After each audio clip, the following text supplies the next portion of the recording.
agricultura convencional. Quando a gente, de certa forma, avançou para a agricultura de precisão, a gente passou a considerar a variabilidade espacial. Então, o que a gente fez? A gente coletou mais amostras, dividiu esse talhão em partes menores, mas ainda continuou utilizando aquela mesma tabela que foi calibrada para uma região grande, com intervalos grandes. O próximo...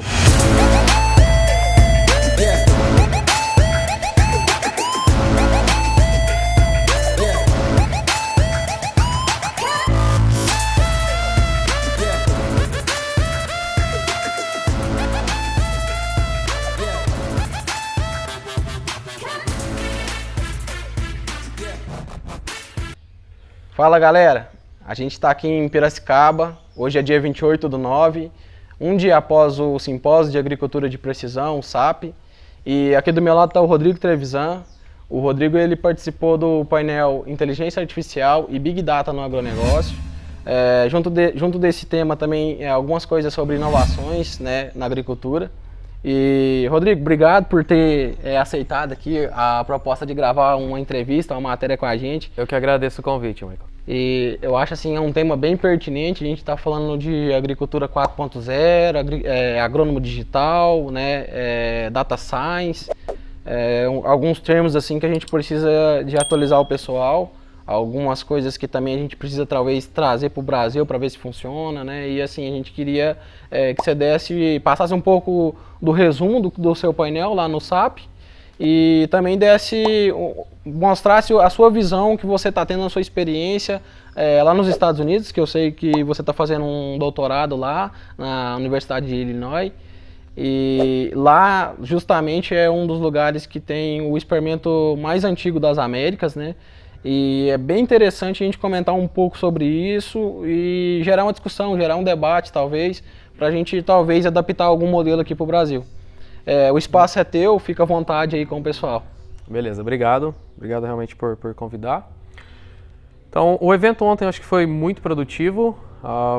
Pelo que eu conversei com o pessoal que participou, todo mundo gostou e pôde sair de lá realmente com alguma coisa de novidade, realmente com algum conhecimento a mais.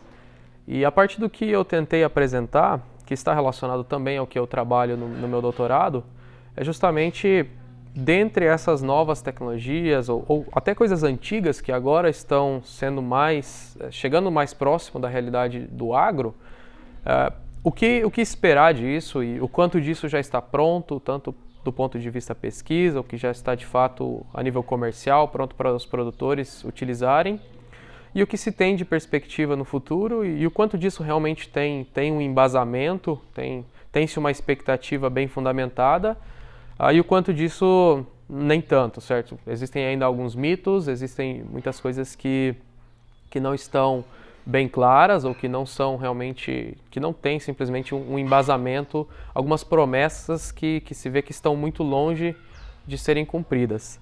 E a ideia foi apresentar um pouco, explicar, o título tinha lá Desmistificando, porque a ideia, existe muito misticismo ao redor disso, então realmente mostrar um pouco do que acontece na realidade, ou principalmente nos produtos que já estão prontos, o que é inteligência artificial, e aí a forma como eu abordei, tentando mostrar o termo inteligência artificial como um dos termos mais abrangentes nessa área, e dentro dele está inserido toda a ideia de machine learning, que é uma das ferramentas que se utiliza na inteligência artificial. Então, o foco da inteligência artificial é tentar fazer com que a máquina seja capaz de tomar uma atitude, de gerar um resultado, tomar uma decisão de forma similar ao que se esperaria que um ser humano comum iria tomar diante daquela situação. E o machine learning já é uma etapa, já é uma ferramenta dentro disso, já é um conceito um pouco mais restrito, que é uma forma diferente de se programar os computadores. Então, dentro ainda da inteligência artificial existe toda a programação que é mais comum hoje em dia, que é uma programação mais explícita, certo? Se você quer dizer para o computador tomar uma decisão, você entra com todas as condições, se isso for satisfeito, então a decisão vai ser essa. A ideia e a grande revolução que se tem nos últimos anos com o machine learning é porque quando você tenta fazer isso para problemas muito complexos, você acaba tendo várias limitações, se torna difícil de manter e tudo mais. Então, ao invés de se programar explicitamente, o que se tem feito com machine learning, com aprendizado de máquina, é simplesmente fornecer vários e vários exemplos para o computador, criar-se uma estrutura de otimização para que o próprio computador consiga fazer essa parte que era o mais trabalhoso de definir o algoritmo. Só para talvez ilustrar, a gente talvez, acho que todos devem ter visto já, a gente vê muito aqueles robôs ali que o pessoal constrói e aí vê ele chutando o robô, vê ele fazendo o robô tentar abrir a porta, fechando a porta. Aquilo ali é o aprendizado de máquina. Só que ali a gente estamos num patamar que a gente está querendo converter isso para a agricultura, não é? Seria mais ou menos isso? Então, esses robôs, tem como exemplo vários vídeos da Boston Dynamics, que trabalha com esses robôs que parecem um cachorro, de certa forma, e eles usam também aprendizado de máquina, mas eles também usam muita programação clássica, no sentido de coisas bem definidas, de modelos físicos, que, por exemplo, tem sensores de balanço, um acelerômetro, alguma coisa que está monitorando o robô, e isso já está programado. Se eu me deslocar 5 graus daquilo que eu esperava, eu vou atuar dessa forma, certo? Com loop, com feedback e tal. Que é a mesma coisa que faz um drone voar, por exemplo. Então tem muito algoritmo que foi programado explicitamente, que leva em conta modelos físicos e tudo mais. Então são vários componentes, são várias partes de modelos que estão sendo executados em tempo real ali para fazer isso acontecer. Não necessariamente é só machine learning ou é tudo machine learning, tá? Ainda tem muito espaço para esses algoritmos mais tradicionais, principalmente nessa área que envolve modelos físicos. Eu citei o exemplo ontem também, dentro da parte de previsão de tempo, que eu acho que é uma das áreas que tem muito o que ganhar com essas ferramentas e que tem evoluído e deve evoluir cada vez mais rápido. Ainda se usa muito também modelos físicos que simulam a atmosfera, o oceano, a superfície terrestre, em função de todos os sensores que tem, em satélite, em balão, em avião, em barco, em tudo isso. E o que se tem feito com machine learning é pegar o resultado desses vários modelos e criar um novo modelo que faz uma espécie de votação, que decide para aquelas condições qual modelo vai ser o melhor ou qual é a combinação de modelos que eu posso fazer para chegar a um resultado melhor.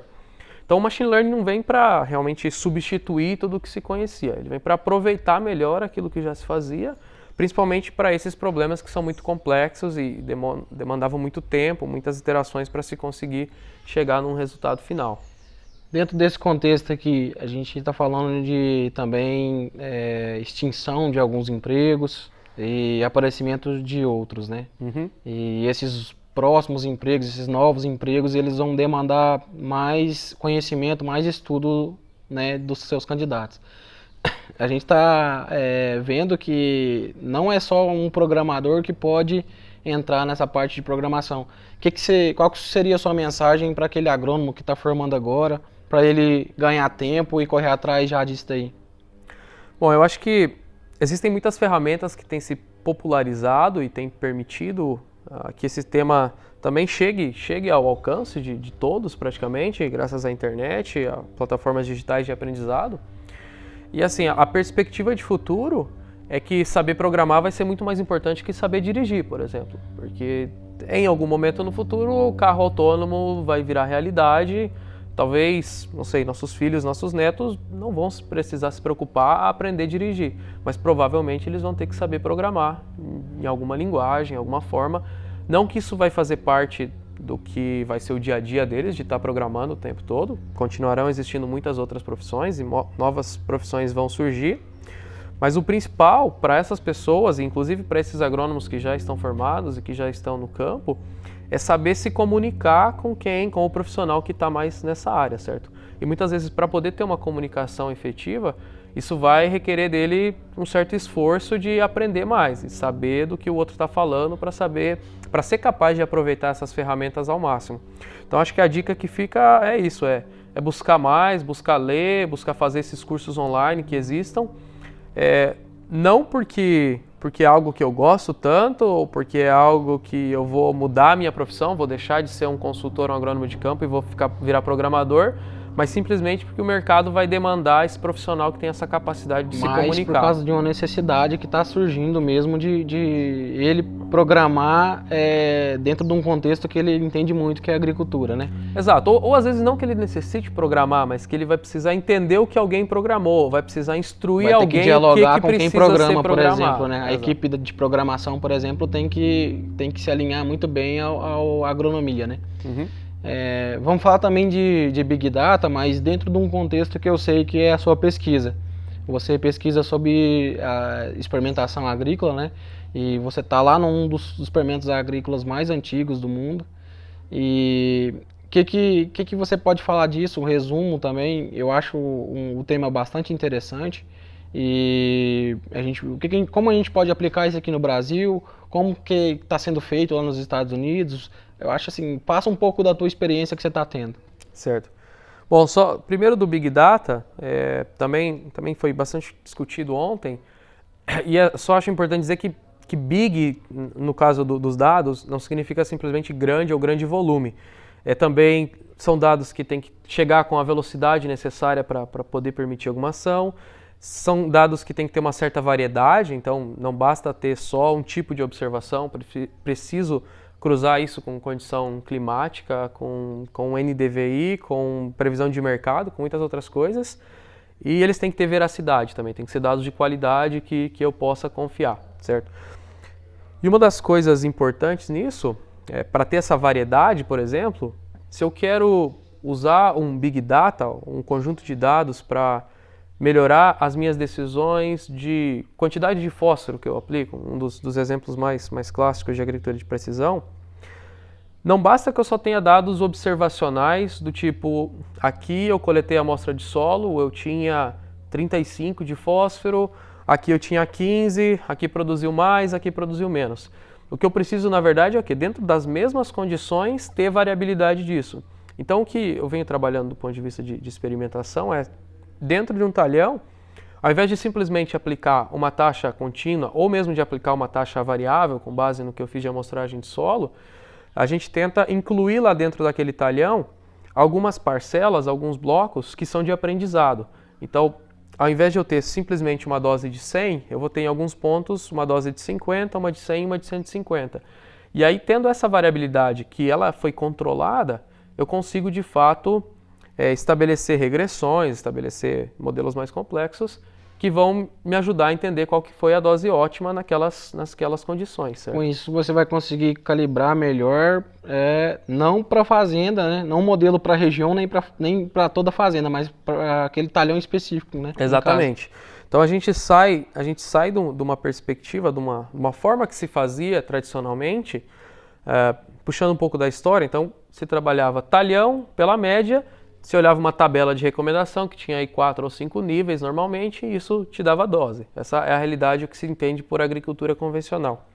Quando a gente, de certa forma, avançou para a agricultura de precisão, a gente passou a considerar a variabilidade espacial. Então o que a gente fez? A gente coletou mais amostras, dividiu esse talhão em partes menores, mas ainda continuou utilizando aquela mesma tabela que foi calibrada para uma região grande, com intervalos grandes. Então a experimentação feita na fazenda, feita com as tecnologias de agricultura de precisão, ela possibilita isso, possibilita você não mais necessitar utilizar uma recomendação tão geral para toda uma região, mas ter uma recomendação com mais critério, com intervalos menores, que foi calibrada realmente para a sua realidade. E a principal diferença de se fazer isso, ao invés de se fazer em pequenas parcelas, em estações experimentais, é que hoje com as ferramentas se tornou muito mais barato de se fazer isso, porque você tem condições de fazer essa atuação com uma taxa variável, com um controlador lá, e você tem condição de ter um mapa de produtividade quando a colhedora está lá passando, e isso é o dado que você realmente precisa para fazer isso. E por outro lado, isso até traz mais valor para o próprio dado de produtividade, que a gente sabe que é uma ferramenta que ainda tem uma adoção muito restrita, embora tenha um potencial muito grande.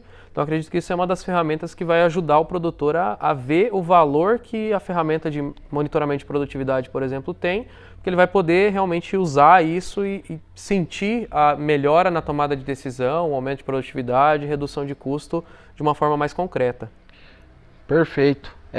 Agora, nós vamos só tentar sintetizar tudo para o pessoal que, depois de uma fala dessa, tentar assimilar melhor. Estamos falando de experimentação agrícola a nível de fazenda, né? Vamos trabalhar melhor esse conceito de uma forma sintetizada para eles. Vamos comparar a experimentação convencional com a experimentação a nível de fazenda e pontualizar isso aí. Então, por exemplo, os experimentos que o Michael citou são os Moral Plots, que estão lá na Universidade de Illinois, logo ao lado do meu escritório lá. E eles estão lá há mais de 100 anos, sendo feito sempre a mesma coisa, no mesmo local, mas é uma área de menos de 1 hectare. Então, normalmente as estações experimentais são áreas pequenas, com parcelas aí que tem 4 ou 5 metros. E isso, para todo esse estudo temporal, para estudar coisas gerais, assim funciona muito bem. Mas quando você quer entender realmente a variabilidade espacial do talhão e você quer transportar isso para a sua realidade, para o clima que acontece ali, para o nematóide que você tem ali, para a estrutura de biologia que você tem no solo ali, para aquela fertilidade, fazer o experimento na fazenda funciona melhor. Historicamente, os produtores são curiosos, são bons experimentadores. O que muda ao invés de se fazer isso de uma forma muito no achômetro, ou de simplesmente comparar o valor médio, agora eu tenho a ferramenta para fazer isso de uma forma muito mais estruturada e com mais qualidade. Em vez da gente sair daquela forma quadradinha, bonitinha, né, onde que, né, a gente leva simplesmente leva a experimentação para a realidade da fazenda, né, e aí a gente consegue calibrar adubações conforme as variáveis que a gente tem no próprio talhão. Só mais uma coisa que eu acho importante comentar, é que quando a gente fala que isso melhora para aquele talhão que está sendo feito, mas isso também tem aplicação regional. Então, uma das coisas que tem sido feito nos Estados Unidos por algumas empresas, e a gente vem tentando fomentar aqui com grupos de produtores, com associações cooperativas, é porque se tiver mais gente fazendo numa mesma região e esses dados forem compartilhados, a gente consegue chegar num resultado mais concreto e mais confiável, certo? Mais robusto, principalmente com relação a aqui choveu mais, aqui choveu menos. Se no ano que vem eu tenho uma expectativa de mais ou menos chuva, qual seria o resultado que faz mais sentido eu utilizar? Talvez o resultado do meu vizinho faça mais sentido para essa condição do que o meu. Então, se eu compartilho o meu dado com ele e ele compartilha o dele comigo, eu consigo fazer isso de uma forma ainda mais eficiente. Certo. Rodrigo, eu agradeço muito o papo, foi muito bacana. Obrigado por compartilhar a sua experiência. Isso é importantíssimo no nicho que nós estamos atuando. E quanto mais a gente tiver pessoas como você dispostas a mostrar o que tá vendo lá fora, ou a informação que tem, acho que a gente vai evoluir muito na nossa agricultura. A gente tem uma responsabilidade muito grande de crescer em produtividade, né, em produção agrícola, para poder suprir uma demanda que está vindo aí. E quanto mais informações boas, de fontes boas como você, a gente vai conseguir alcançar melhor esse objetivo e mais rápido. Então, a agricultura de alta precisão só tem a agradecer por esse momento com você e muito obrigado. Eu que agradeço pelo convite, parabenizo pelo trabalho que você tem feito de unir as pessoas e esse é o caminho realmente, essa troca de informações, não só dos experimentos na fazenda, mas de informações em geral. E a gente fica à disposição no que a gente puder contribuir também, com quem está lá nos grupos, com quem precisar de alguma coisa, sempre que a gente pode, a gente está à disposição para ajudar. Beleza. Obrigadão, pessoal, e até um próximo aí. Valeu!